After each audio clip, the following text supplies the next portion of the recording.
Okay, a core belief of Mormonism is certainly the centrality and the importance of the Book of Mormon as a revelation given to one man, Joseph Smith, as we discussed in 1830, from an angelic figure, Moroni. Now, let's talk about some issues that may exist within the Book of Mormon, and let's be open to thinking about these issues because they're fairly substantial. I think faith and wisdom need to travel the same road together. That seems to make sense to me. So, if a civilization existed, as does the Book of Mormon claim, in the Americas, then there ought to be evidence of the existence of that civilization and what that civilization did, as described in the Book of Mormon. That seems to make sense to me as well. All right, archaeology finds no evidence. There have been no discoveries, no digs, no skeletal remains, no battlefields, no weaponry discovered. There has been zero archaeological substantiation of the story we find within the Book of Mormon. Zero.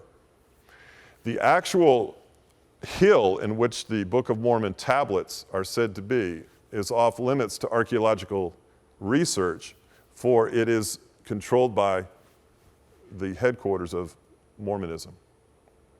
Professors in Brigham Young have asked to research their own faith and have yet been denied opportunity to do so or been dismissed for asking the question. So archaeologically, we have no evidence. Now, cartography, the making and the design and the study of maps. There are no land masses, bodies of water, as described in the Book of Mormon, that match up with the topography and the current maps in the world today. There is no evidence of such land masses, peninsulas, isthmus, any of that existing as are described in the Book of Mormon. Metallurgy, there have been no discovery of any coins. Coins did not come to the Americas until the Europeans brought them. Coins that did come to the Americas when they were initially introduced had no value to the people who lived here.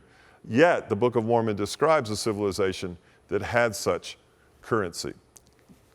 Currency that was introduced to the Americas was used as decorative items more than currency when they were first introduced. That doesn't make sense. Linguistically, the Book of Mormon speaks of a reformed Egyptian type of language, but there's no linguist or scholar anywhere in the world that would substantiate even the existence at any time in history of something called reformed Egyptian language. Horticulturally, there is no plant life and no fauna, nothing in the Americas that substantiates a lot of the plants that are described in the Book of Mormon. Even elephants and horses are described being in these land masses, but there's no evidence archaeologically or historically of those animals being introduced to that area. In fact, not until the late 1600s did horses make their way into the Americas in the manner that they're described in the Book of Mormon. So historically, we just don't have that authenticity. The Smithsonian Institute has yet to validate the Book of Mormon as an authentic historical document, unlike they have the Bible. So the cities mentioned in the Book of Mormon, like Manti and Nephi and Sidon and Jershon, there is no collateral writings about these cities, nor the leaders of these cities, nor these cities existing in any civilization anywhere in the world. In fact, the Book of Mormon, speaking of cities, even says that Jesus himself was born in the city of Jerusalem. Now, how does that Book of Mormon, with these seemingly problematic areas, compare and or contrast with the Bible?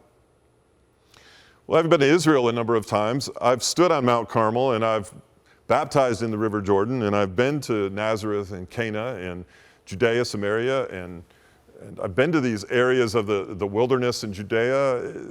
The Bible, when it talks of a city, a people group, throughout history and antiquity, it's substantiated in evidence in everyday life. The archaeological digs of the Roman coins, the weaponry, all of that dictate and describe the battles that were described in the Bible. So the reality of the narrative, the biblical scripture, is validated in science today. Science is not a foe to faith.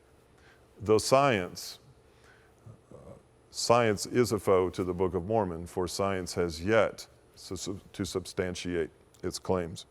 So this is problematic, and it's something worth thinking about. Mormons and if you're a Mormon, you'll know what I'm talking about. You talk about this burning in your bosom, this leading or this unction from God. which is a wonderful thing, as does Christianity. But in reality, we cannot be totally subjective about what it is we believe, especially when we're basing not only our life, but our afterlife on the claims of a text that has yet to be substantiated in time and space, in history, and in the lives of people. So that's not opinion, therein lies the facts. There is a lack of evidence, and this is problematic and must cause us, I think, who are reasonable to think and to rethink this particular text.